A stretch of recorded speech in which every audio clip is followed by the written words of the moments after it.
নমস্কার।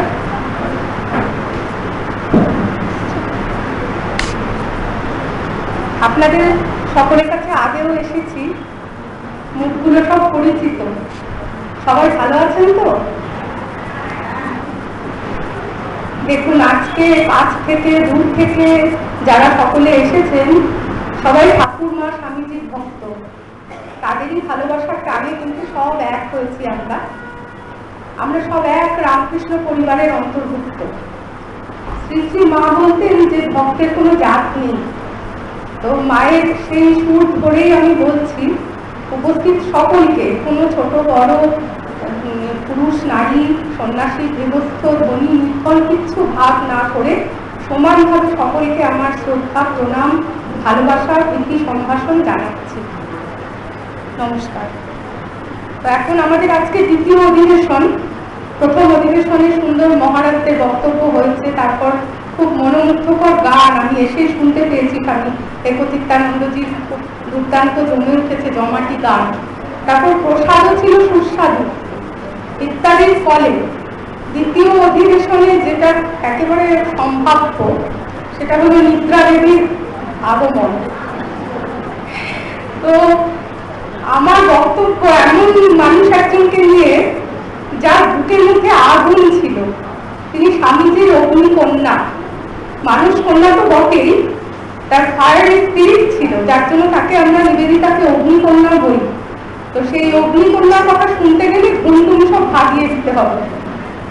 আমাদের বুকের মধ্যে যেন একটুখানি করে আগুন নিয়ে আমরা বাড়ি ফিরতে পারি, সেই আত্মোৎসর্গ, সেই ত্যাগ, সেই নিঃস্বার্থ ভালোবাসার খানিকটা আমরা যাতে বুকে বয়ে নিয়ে যেতে পারি, আমাদের নিজের নিজের ক্ষেত্রে সেটুকু ছড়াতে পারি, এটাই তো উদ্দেশ্য, তাই না?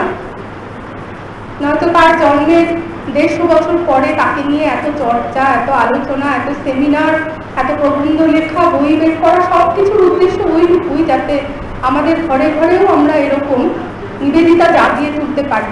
এই যে একটু আগে শাশ্বতী বলে গেল, কি সুন্দর ও মন্ত্রোচ্চারণ করলে একটা ভাব গম্ভীর পরিবেশ তৈরি হলো, খুব ভালো লাগলো।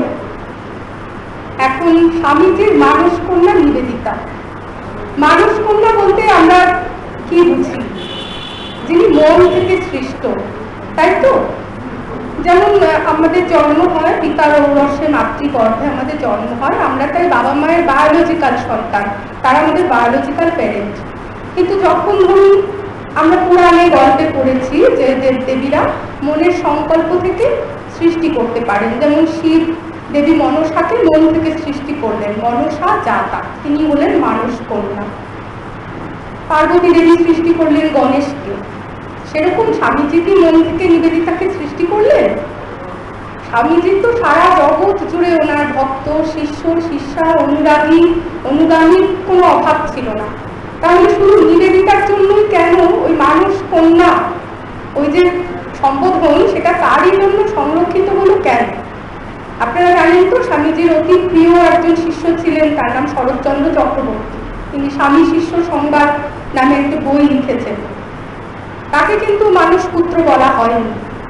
এমনকি নিবেদিতার সঙ্গে সঙ্গেই প্রায় সমসাময়িকভাবে সিস্টার ক্রিস্টিন এসেছিলেন, তিনিও নিবেদিতা স্কুলে কাজ করেছেন এবং তিনিও স্বামীজির কাছ থেকে ব্রহ্মচর্য প্রাপ্ত, কিন্তু তাকেও কিন্তু স্বামীজির মানস কন্যা বলা হয়নি।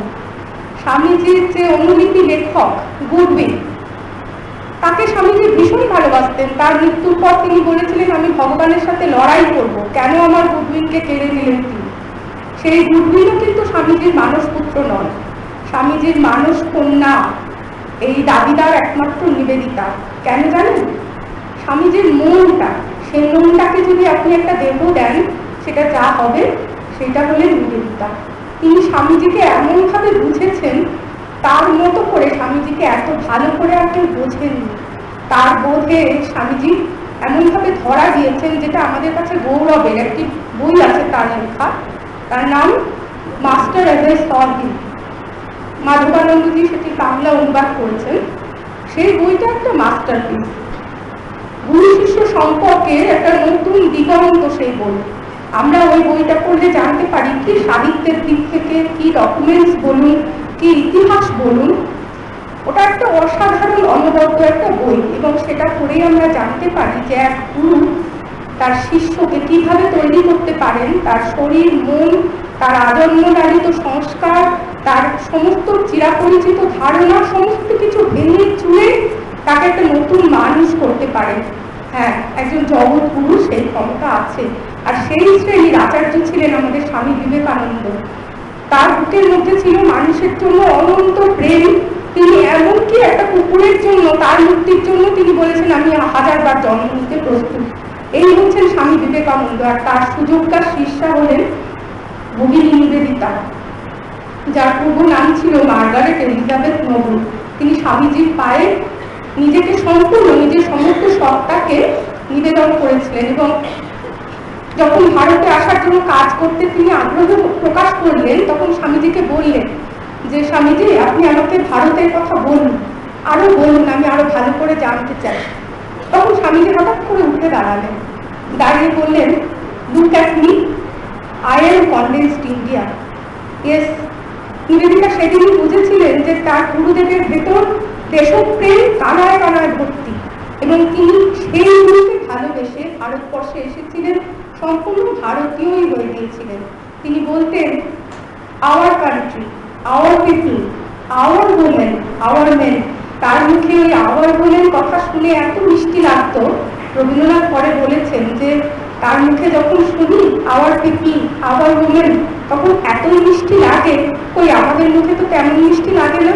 অথচ তিনি তো আইরিশ, তিনি তো ভারতীয় নন, কিন্তু তার ভেতরের ভালোবাসা আর নিঃস্বার্থতা এমন ভাবে ওই শব্দটার মধ্যে ঝরে পড়তো, তিনি মনে প্রায় এমন ভারতীয় হয়েছিলেন যে সেই কথাটুকুর মধ্যে কোথাও কোনোখানে এতটুকু ফাঁকি থাকতো না।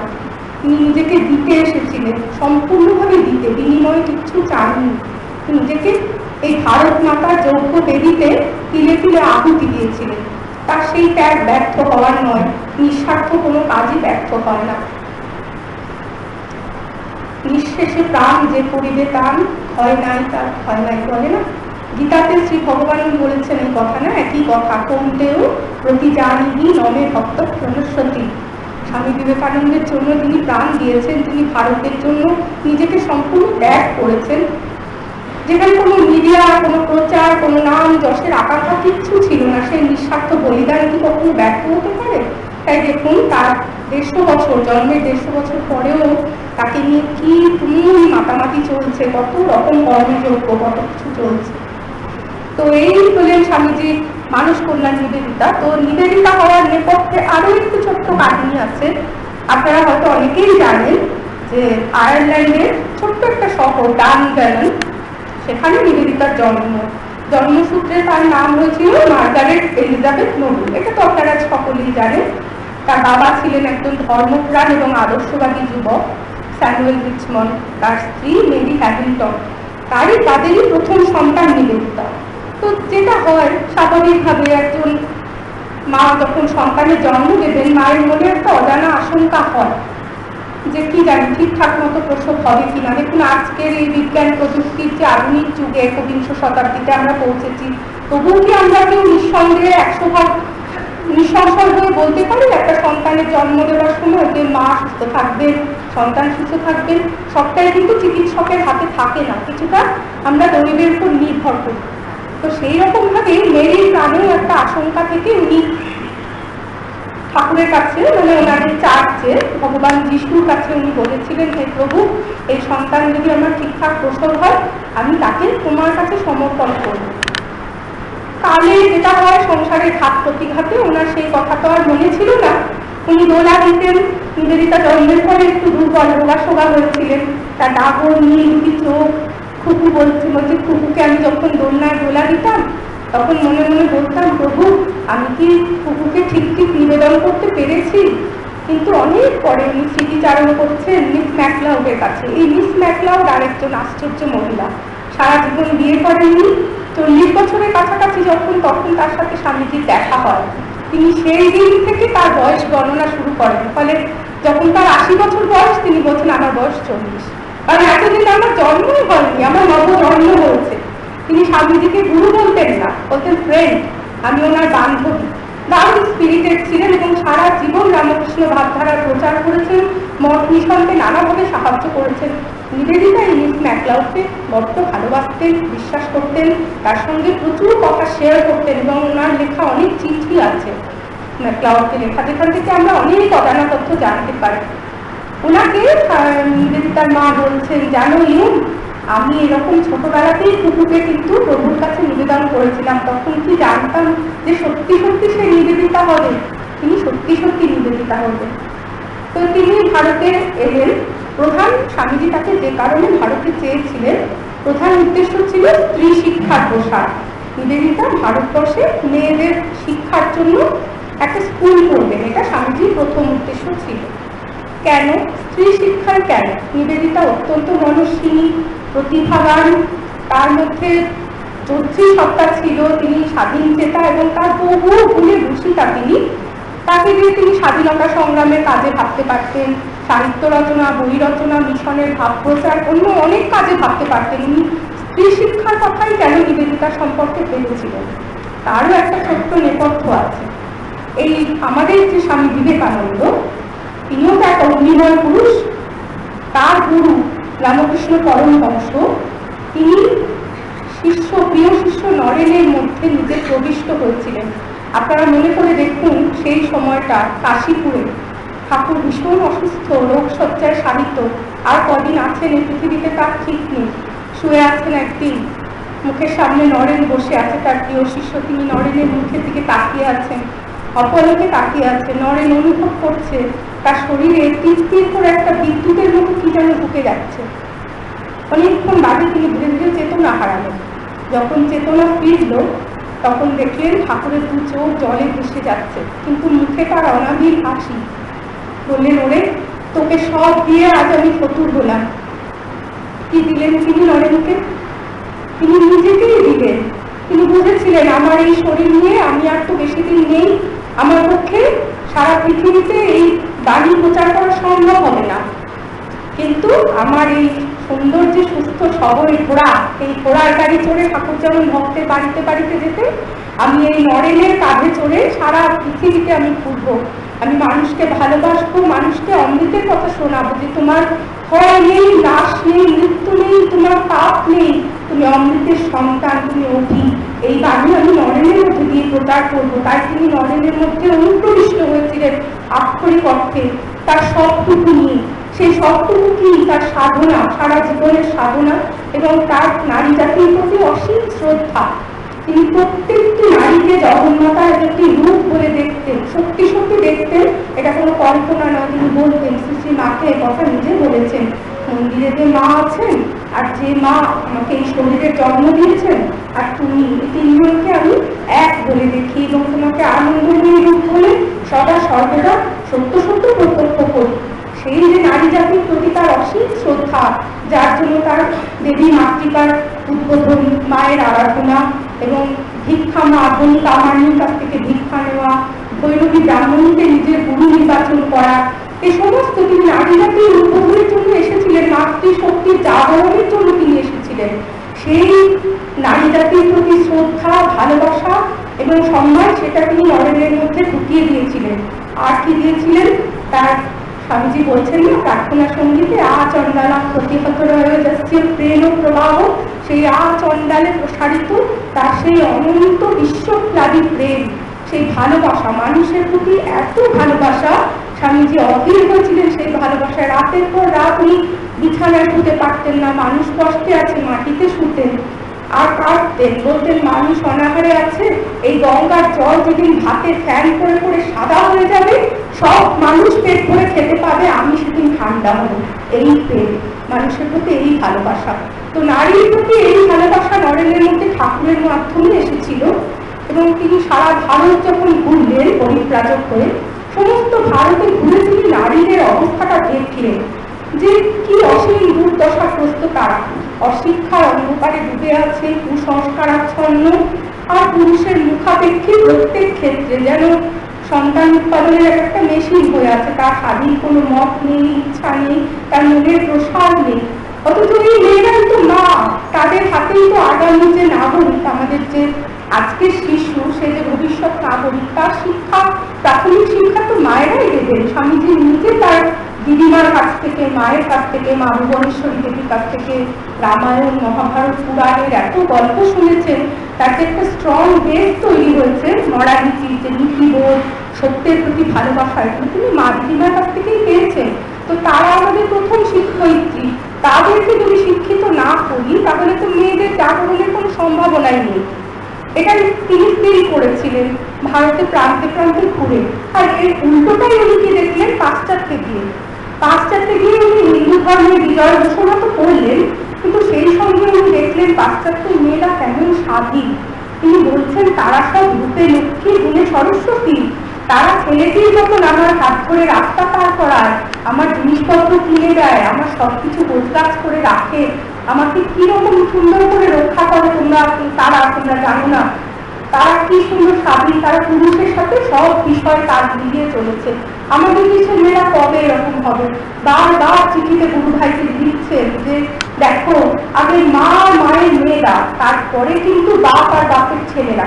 ওনার একটা স্ত্রী মত তৈরির পরিকল্পনা মনের মধ্যে ছিল, যদিও জীবিত অবস্থায় সেটা দেখে যেতে পারেননি, কিন্তু ওনার স্বপ্ন সম্ভব এই সারদা মঠ, যে কিনা আজ নারী জাগরণের একটা পীঠস্থানে পরিণত হয়েছে সারদা মঠ। কত শত শত তাপিত প্রাণে শান্তি দিচ্ছে, কত মেয়েকে বাঁচার দিশা দেখিয়ে চলেছে। এটা কিন্তু স্বামীজির স্বপ্ন ছিল। এই সব কিছুর জন্য উনি চাইছিলেন ভারতের নারী শিক্ষার জন্য এক নারী কেন? এত রক্ষণশীল হিন্দু সমাজ, তারা সমাজের অন্তর্মহলে এক পুরুষের প্রবেশ কিন্তু মেনে নেবে না। আর একটা মেয়েকেই যেতে হবে অন্তর্মহলে, সেখান থেকে সে টেনে বার করবে মেয়েদের আলোতে অন্ধকার থেকে। এর জন্য দরকার একজন তেজস্বিনী সিংহীর মতো মহিলা। তিনি নিবেদিতাকে বললেন, হ্যাঁ, আমাদের ভারতের জন্য এখন একজন সিংহীর প্রয়োজন। ভারতবর্ষ এখনো সেরকম তেজস্বিনী নারীর জন্ম দিতে পারছে না। এককালে দিয়েছে গার্গী, মৈত্রী, লীলাবতীর মতন বিদুষিনী মহিলাদের, কিন্তু এখন সে পরাধীন, নানা দিক থেকে সে শোষিত, বঞ্চিত, তাই সে পারছে না যদিও, তাই তাকে এখন বিদেশ থেকে ধার করতে হবে। আর তোমার মধ্যে আমি দেখতে পাচ্ছি সেই সমস্ত সম্ভাবনা, তোমার যে ত্যাগ, তোমার পবিত্রতা, তোমার প্রেম, তোমার আন্তরিকতা, নিষ্ঠা এবং সর্বোপরি তোমার কেল্টিক রক্ত, তোমার ধমনীতে যে বলছে। কেল্টিক রক্ত কেন বললেন? উনি আইরিশ মেয়ে ছিলেন, তো আয়ারল্যান্ডের লোকেরা হচ্ছে যোদ্ধার জাত, তারা স্বাধীনতা প্রেমী। আয়ারল্যান্ড তাদের মুক্তিযুদ্ধের জন্য অপরিসীম চেষ্টা করেছে। নিবেদিতার নিজের দাদু ঠাকুরদা ছিলেন একজন মুক্তিযোদ্ধা, সংগ্রামী। তো নিবেদিতার মধ্যে সেই রক্ত বইছে, তাই বললেন তোমার কেল্টিক রক্ত, তোমার ত্যাগ, তোমার পবিত্রতা, তোমার নিষ্ঠা, ভালোবাসা, সব কিছু তোমাকে সেই আদর্শ নারীতে পরিণত করেছে। ভারতের কাজের জন্য তোমাকে খুব কাজে লাগবে, অনেক কাজ তুমি করতে পারবে। এভাবে তিনি উৎসাহ দিলেন। নিবেদিতা এলেন বালিকার কাছে। আমি একটু জল খাচ্ছি। ভারতবর্ষে এলেন, তার সামনে এখন বিরাট একটা স্ট্রাগল, সংগ্রাম। তিনি দেখলেন স্বামীজির কথা সাবধানবাণী আগেই করেছিলেন যে দেখো, তুমি নিজের জাতি তোমাকে বিশ্বাস করবে না, ইংরেজরা মনে করবে তোমাকে সন্দেহের দৃষ্টিতে দেখবে, সাদা চামড়ার লোকেরা অবিশ্বাস করবে, এবং যাদের জন্য কাজ করতে চাইছো তারা প্রতি পদে পদে তোমাকে বাধা দেবে, এবং সন্দেহের দৃষ্টিতে দেখবে, তোমার কাজের সমালোচনা হবে, এবং মেয়েরা অত্যন্ত কুসংস্কারাচ্ছন্ন, তাদের মধ্যে কাজ করতে গিয়ে তুমি অপমানিত হবে, নানাভাবে লাঞ্ছিত হবে। তুমি এই সমস্ত কিছু মেনে নিয়ে যদি কাজ করতে পারো তবেই যাবে। নিবেদিতা খুব সহজে দমে যাওয়ার মেয়ে নন। তিনি গুরুকে কথা দিলেন, ঠিক আছে তাই হবে, আপনি যেমন কি চাইছেন তাই হবে। তারপর গুরুদেব আরেকটি কথা বললেন আচার্য তার কাছে, বললেন দেখো, তুমি উচ্চবিত্ত সমাজে বড় হয়েছো, তুমি সেসেমি ক্লাবের মেম্বার, তোমার বড় বড় বিদ্বজ্জনদের সঙ্গে ওঠা বসা, তুমি এত ভালো লেখো, তুমি বাগ্মী, তুমি বক্তৃতা করো, সুতরাং তোমার মধ্যে যে উন্নাসিকতা, উচ্চবিত্ত বোধ, তোমার এই শিক্ষিত গর্বিত সমাজে মেলামেশার যে সংস্কার, এগুলো তোমাকে ভুলে যেতে হবে, মুছে ফেলতে হবে। ভারতে কাজ করতে গেলে তোমাকে বলতে হবে মনের প্রাণে ভারতীয়, এবং একটা খাঁটি হিন্দু ভারতীয় বিধবা মেয়ের যে জীবনযাত্রা, যাকে বলে ব্রতধারিণী, ব্রহ্মচারিণীর জীবন, তোমাকে ঠিক তেমনটা করতে হবে। তুমি পারবে? কাজটা সহজ নয় নিবেদিতা। রাতে রাত খেতে বললেন, হ্যাঁ গুরুদেব আমি পারবো। তারপরে সব থেকে মোক্ষম গুরুদক্ষিণা যেটা তিনি চাইলেন সেটা বললেন যে তোমাকে তোমার পূর্বজন্মের স্মৃতি পর্যন্ত মুছে ফেলতে হবে। নিবেদিতা স্তম্ভিত হলেন, কিন্তু তিনি আমরণ চেষ্টা করেছেন গুরুদেবের এই কথা রাখবার জন্য। তিনি চোখের জলে এসেছেন, বলেছেন বাড়ি থেকে যখন চিঠি আসতো, বান্ধবীকে চিঠিতে লিখছেন, বাড়ি থেকে যখন চিঠি আসতো সেই চিঠি খুলে পড়ার আমার সাহস হতো না। আমার মনে হতো পৃথিবীতে কি এমন কোনো ভূমিকম্প হতে পারে না, বিশাল একটা ঝড় হতে পারে না, যে আমার একটা বাড়ি বলে একটা জিনিস আছে, আমার মা আছে, আমার ভাই আছে, ওরা পৃথিবী থেকে নিশ্চিন্ত হয়ে যেত, আমি সম্পূর্ণভাবে ভুলতে পারতাম, তবে আমি শান্তি পেতাম। এত বড় কথা উনি যে গুরু দক্ষিণা দিয়েছেন, তিনি বলেছেন তার পূর্বজন্মের স্মৃতি পর্যন্ত তিনি মুছে ফেলবেন। তিনি তার জন্য নিজের মনের উপর পাথর রেখে, কাজটা সহজ নয়, একটা ইংরেজ জাতিসুলভ মানসিকতাকে সম্পূর্ণ ধুয়ে মুছে ফেলে হিন্দু ব্রতধারিণী ব্রহ্মচারিণীর মতন হয়ে ওঠা, সেটা শুনতে বা লিখতে যত সহজে পারা যায়, একটা জীবন দিয়ে করে দেখানো সহজ কথা নয়। কিন্তু এর পরেও নিবেদিতার ক্ষেত্রে চেষ্টার ত্রুটি ছিল না, কিন্তু তবুও তার মধ্যে সূক্ষ্মভাবে তার অহংকার রয়ে গেছিল। সেটা তার শিক্ষার অহংকার, তার চিরাচরিত ধারণা। আমাদের প্রত্যেকেরই তো ধর্ম সম্পর্কে একটা নিজস্ব ধারণা থাকে।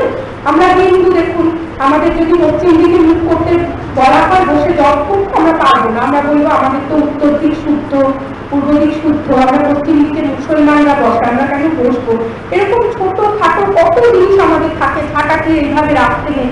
প্রত্যেকটা ধর্মে এরকম কিছু কিছু আচার অনুষ্ঠান থাকে এবং আরো সূক্ষ্ম কিছু থাকে। নিবেদিতা এত উন্নত মানসিকতার ছিলেন, উনি ধর্মকে তো আচার সর্বস্বভাবে দেখেননি। খুব কিশোরী বেলা থেকে তার মনে প্রকৃত ধর্মের প্রতি একটা পিপাসা ছিল, যে প্রাতিষ্ঠানিক ধর্ম নয়, সাম্প্রদায়িক ধর্ম নয়, যে ধর্ম মানুষের ভেদ সৃষ্টি করে সেই ধর্ম নয়। তিনি এমন একটা ধর্ম চেয়েছিলেন যা মানুষকে মুক্তির পথ দেখায়। তাই তিনি স্বামীজিকে ভালোবেসেছিলেন এতখানি। সময় কি হয়ে গেল? না না,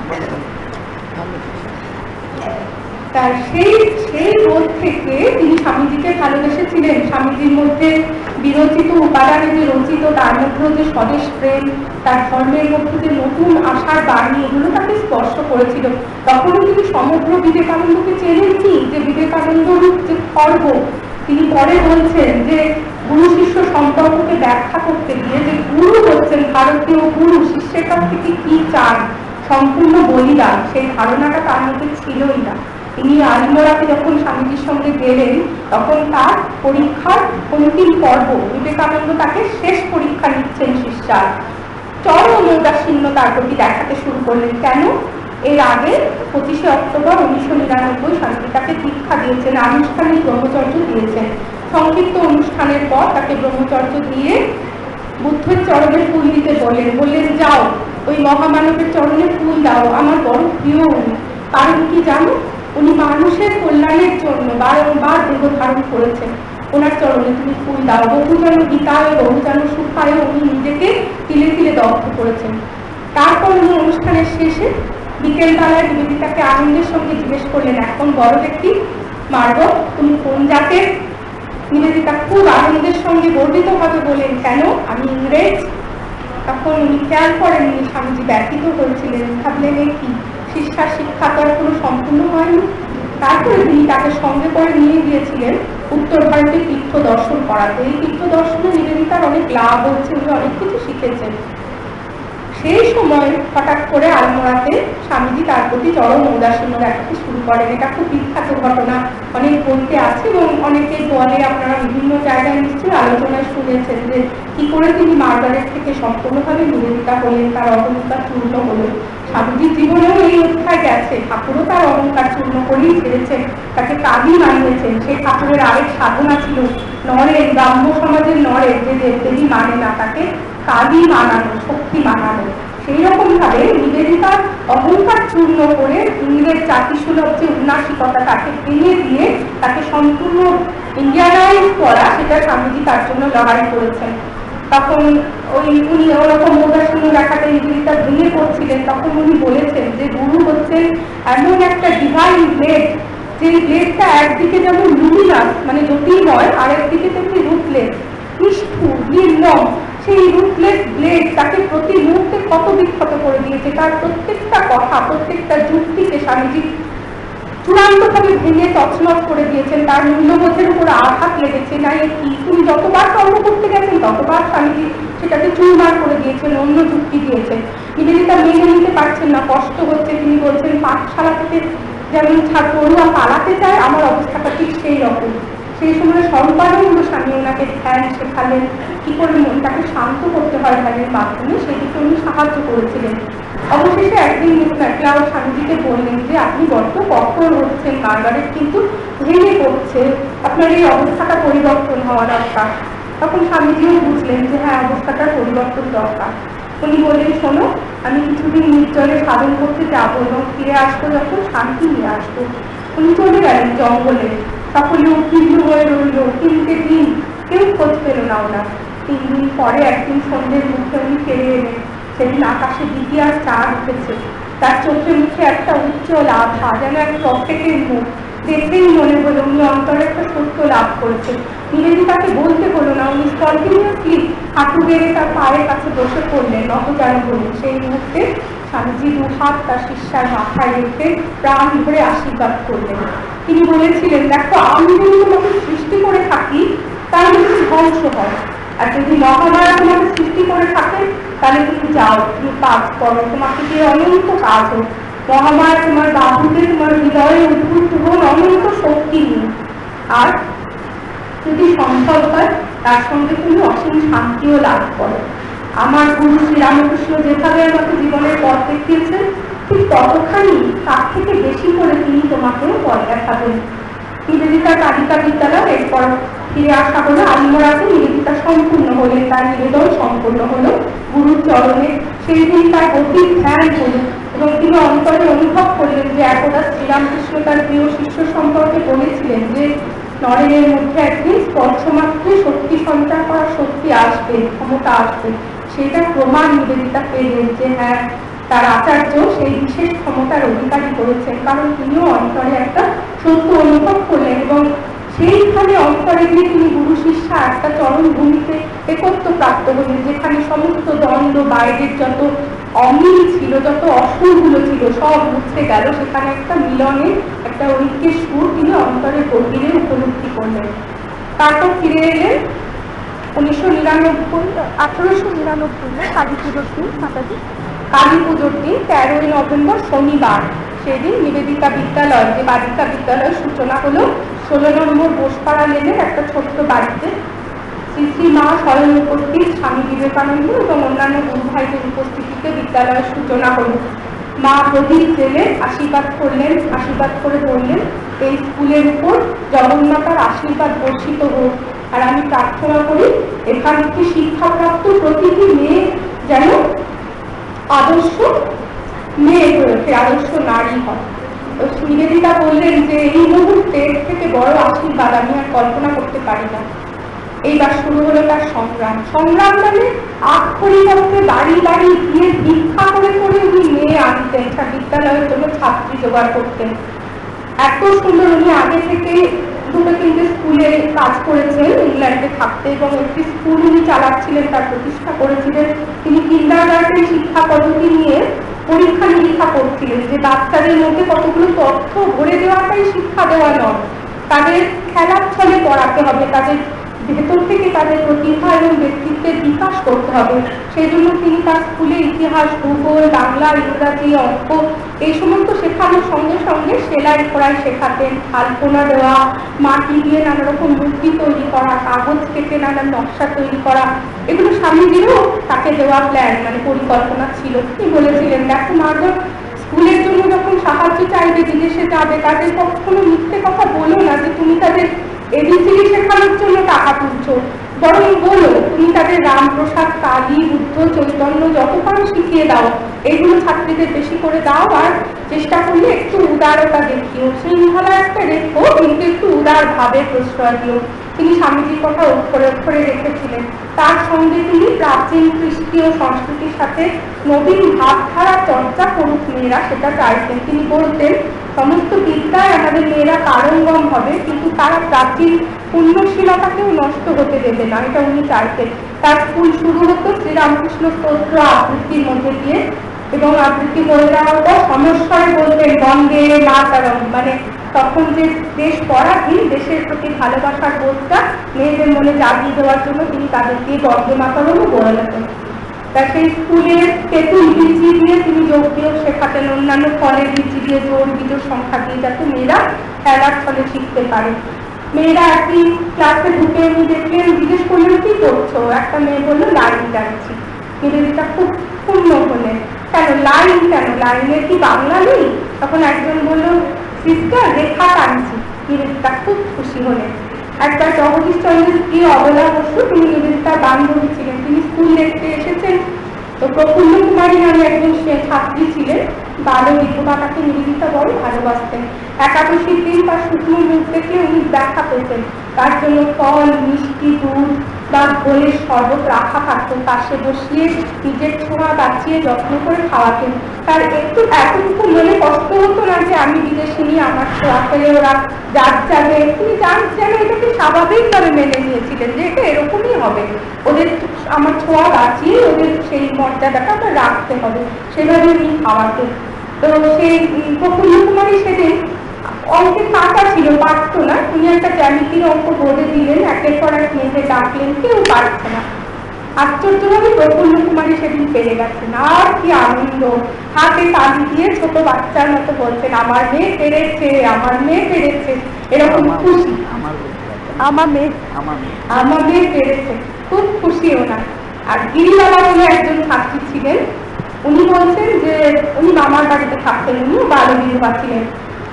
ওনার বাড়ি থেকে চাইতো না যে স্কুলে যান, বিভিন্ন ছুতো না করে কোনো একটা কারণ বলে স্কুলে যাওয়া বন্ধ করে দিত। তো এরকম বেশ কয়েকদিন উনি স্কুলে আসেননি, সিস্টার চলে গেছেন সোজা তার মামার বাড়িতে। এবার গিরিবালা আড়াল থেকে দেখছেন, পরবর্তীকালে উনি ওটার স্মৃতিচারণ করে বলছেন যে আমি আড়ালে দাঁড়িয়ে শুনলাম সিস্টার এসেছেন, আমার মামাকে নানা কথা বোঝাচ্ছেন যে বুদ্ধ, যিশু, চৈতন্য যারাই কিন্তু আগে আগে এসে মানুষের জন্য কাজ করতে চেয়েছেন, তারা অনেক সংগ্রাম করেছেন, কষ্ট করেছেন, আপনার মেয়েটিকে আমাকে দিন না আমার স্কুলের জন্য। মামা রাজি হচ্ছেন না, তখন বলছেন আচ্ছা আপনাদের মেয়েরা তো কত ঘরের কাজ করে, কালীঘাটে পুজো দিতে যায়, গঙ্গা স্নান করতে যায়, এই সমস্ত কাজের মধ্যে 11টা থেকে 4টে পর্যন্ত সময় আপনি কি ভাগ্নিটাকে একটু দিতে পারেন না আমার স্কুলে, আমি লিখতে চাইছি। বলতে বলতে তিনি আমার পায়ের কাছে হাঁটু গেড়ে বসে পড়লেন।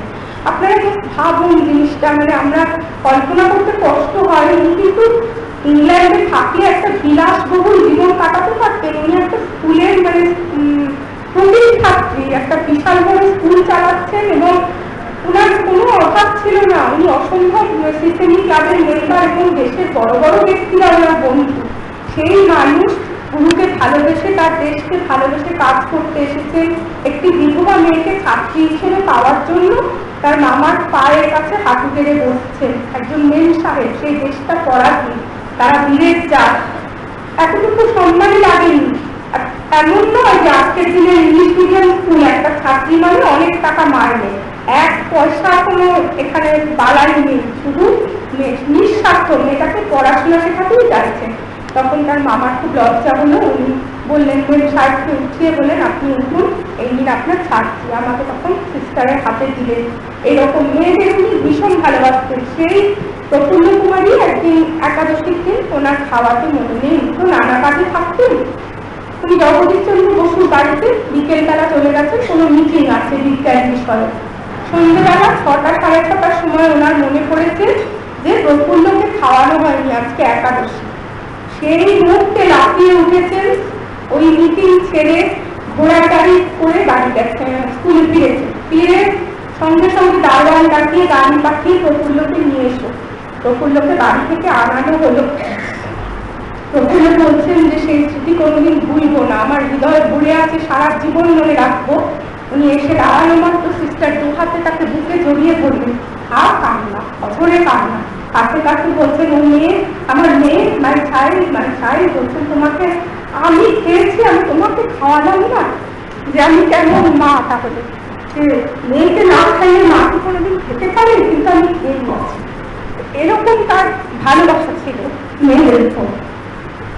শুধু কি বালিকা বিদ্যালয়, আপনাদের মানে আমার ভাবতে আশ্চর্য লাগে আমি যখন পড়ি যে ওই 16 নম্বর বাড়িতে ঘোষপাড়া দেবে ওই স্কুলে উনি সর্বসাকুল্যে 22 মাস ছিলেন, যেটা 2 বছরেরও কম সময়, কিন্তু একটা ইতিহাস করে দিয়ে গেছেন, একটা আদর্শ দেখিয়ে দিয়ে গেছেন, যার জন্য সেই স্কুলটা আজকেও মানে বলতে দ্বিধা হয় না যে ভারতের 1 নম্বর স্কুলগুলোর মধ্যে একটা সিস্টার নিবেদিতা বালিকা বিদ্যালয়। তা শুধু বালিকা বিদ্যালয় তো না, তিনি দেশের এমন কোনো স্থান নেই, এমন কোনো ক্ষেত্র নেই যেখানে তার সাহায্যের হাতটা বাড়িয়ে দেননি। দেশকে ভালোবেসেছেন, তাই দেশের প্রত্যেকটা মানুষ, বিজ্ঞানী, আমাদের ভারতের পরাধীন ভারতের বিজ্ঞানী জগদীশচন্দ্র বসু, পরাধীন ভারতের সাহিত্যিক রবীন্দ্রনাথ ঠাকুর, দীনেশচন্দ্র সেন, বিপ্লবী অরবিন্দ, নেতাজি, এরা প্রত্যেকে নিবেদিতার সাহায্য কোনো না কোনোভাবে পেয়েছেন। তাদের বাইরের জগতে মানে পাশ্চাত্য জগতের সামনে বিশ্বের দরবারে প্রতিষ্ঠা করার জন্য নিবেদিতার যেন কি তার উপর নৈতিক দায় যেন মনে করছেন। জগদীশচন্দ্র বসুকে উনি মনে করছেন জাতীয় সম্পদ। উনি বলছেন যে আমার মধ্যে আইডিয়া আসে, ভাব আসে, মাথায় যেন বুদবুদের মতো মিলিয়ে যায়, আমি ধরে রাখতে পারি না। বলছেন তুমি এগুলো লিখে রাখো, তুমি যে কথাগুলো বলছো এগুলো অসাধারণ কথা, তুমি লিখে রাখো। বলছে কে লিখবে, আমার সময় কোথায়, একটা ভাব ডানা বাঁধতে না বাঁধতে আমার আর একটা ভাব চলে আসছে। নিবেদিতা বলছেন কেন, আমি আছি কি করতে, আমি লিখবো। উনি 3টে বই জগদীশচন্দ্রের যে বেরিয়েছিল, responses in living and non living, একটা প্ল্যান্ট ফিজিওলজি, আর একটা বই, মোট 3টে বই।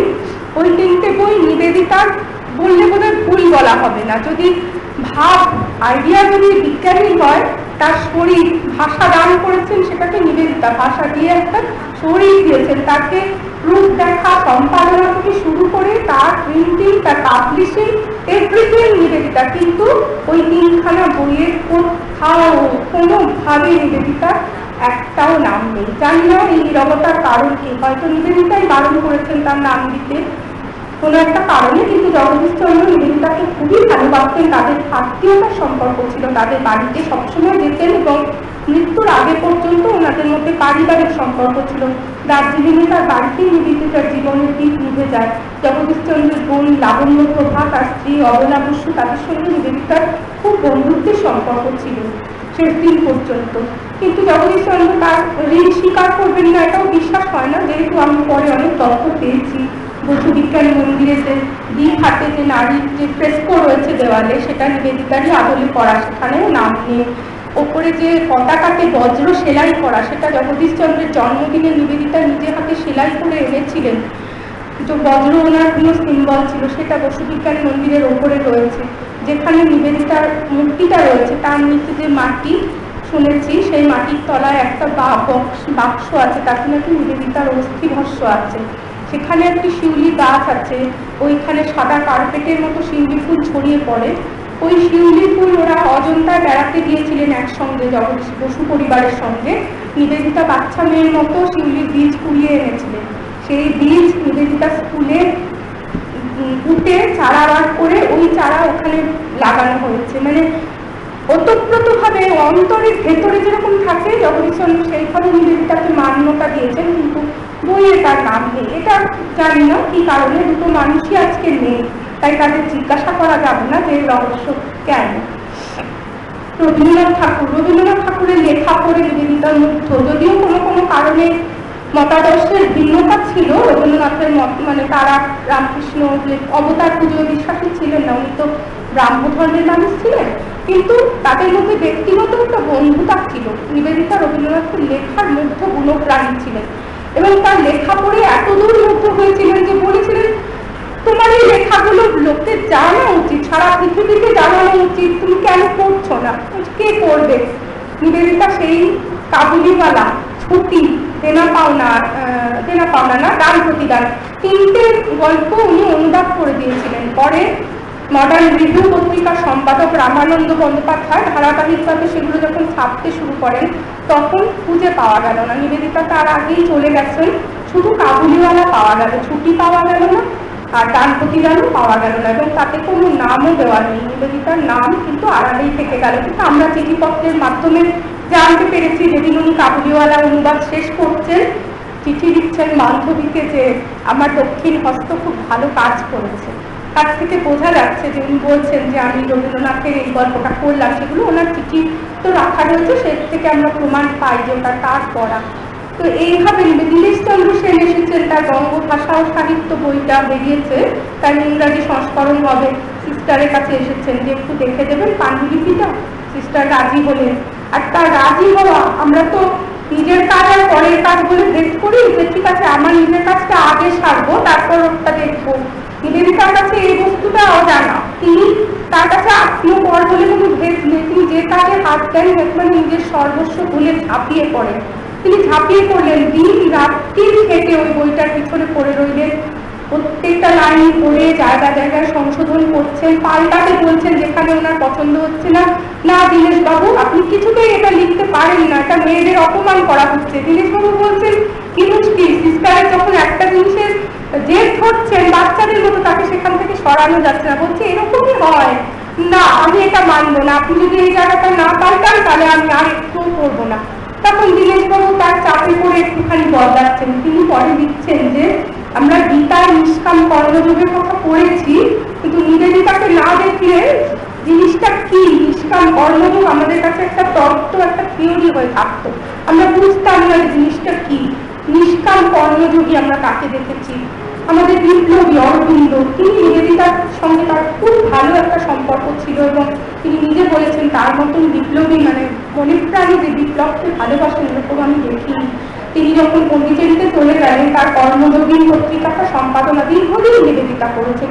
এইভাবে প্রত্যেকটা ক্ষেত্রে তিনি হাত বাড়িয়ে দিয়েছেন, উল্কার মতো ছুটেছেন, তার সঙ্গে নিজের স্কুলের জন্য এবং পশুবিজ্ঞান মন্দির হবে বলে টাকা তোলার জন্য বিদেশে গেছেন, সেখানে বন্ধু মহলে বক্তৃতা দিয়ে বুঝিয়ে যে টাকার প্রয়োজন। তার মধ্যে উনি অসংখ্য বই লিখেছেন, মানে ক্রেডিটেলস অফ হিন্দুইজম লিখেছেন, ওয়েব অফ ইন্ডিয়ান লাইফ লিখেছেন, ফুটফলস অফ ইন্ডিয়ান হিস্ট্রি লিখেছেন, কোনো শেষ নেই। মানে একটা মানুষ মা সরস্বতীর কৃপা না পেলে এরকম একসাথে এত কাজ করতে পারেন না, এরকম ভাবে কাজ করে গেছেন। এবং তার কাজ মিথ্যে হয়নি, কারণ আমি প্রথমেই বললাম কমতেও প্রতি জানি নবে ভক্ত প্রণস্বতী, তার ভক্তের বিনাশ নেই, ক্ষয় নেই।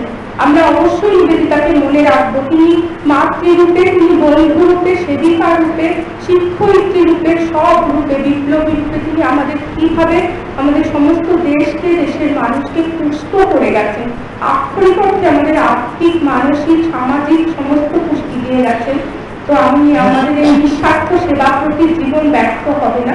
তিনি বিবেকানন্দ অগ্নিতে নিজেকে সঁপে দিয়েছিলেন এবং সেই যজ্ঞের আগুন যেন সমস্ত দেশ জুড়ে এখন ছড়িয়ে পড়েছে, দেশের লোক যাচ্ছে ধীরে ধীরে।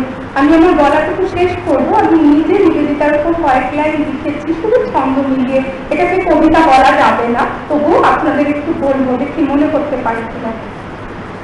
আমাদের তরে আপনার বিলাতে এসেছিলেন নিবেদিতা, গুরুর আদেশে একাধারে হলে বন্ধু সেবিকা মাতা। বিবেকানন্দ অগ্নিতে পুড়ে খাঁটি সোনা তুমি বলে সিন্ধু সমদৃপ্ত তেজেতে মানব সেবায় এলে। সূর্য ওঠা দেখতে চেয়েছ তরি উৎপার কালে, তোমার পতাকা বইব আমরা প্রাণ দিয়ে সকলে। তপস্যা তব ব্যর্থ হবে না হে নিবেদিত প্রাণ, আগামী দিনের পৃথিবী গাইবে ভারতের হৃদয় গান। নমস্কার। আজকের বিস্ফোরণ বুকে নিয়ে আমাদের দেশে শত শত নিবেদিতার আবির্ভাব ঘটুক, এই আমার প্রার্থনা।